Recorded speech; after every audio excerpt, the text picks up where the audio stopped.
Hey guys, welcome back to the channel. In today's video, I'm going to show you how to avoid penalties on Lendio loans. Avoiding penalties on your Lendio loans is all about staying proactive with your repayment plan. Here's a step-by-step guide. First, log into your Lendio dashboard and review your repayment schedule under the loan details. Set up autopay within Lendio or through your connected bank accounts to ensure payments are made on time. You can enable payment reminders by updating your notification preferences in the settings menu.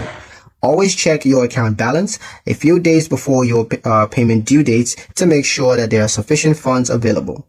If cash flow is tight, you can request a short-term deferment or restructuring options before your payment date. Avoid partial payments unless prearranged with your lenders, because these often trigger late fees. Keep track of holidays or weekends, as processing delays could push your payments past the due dates.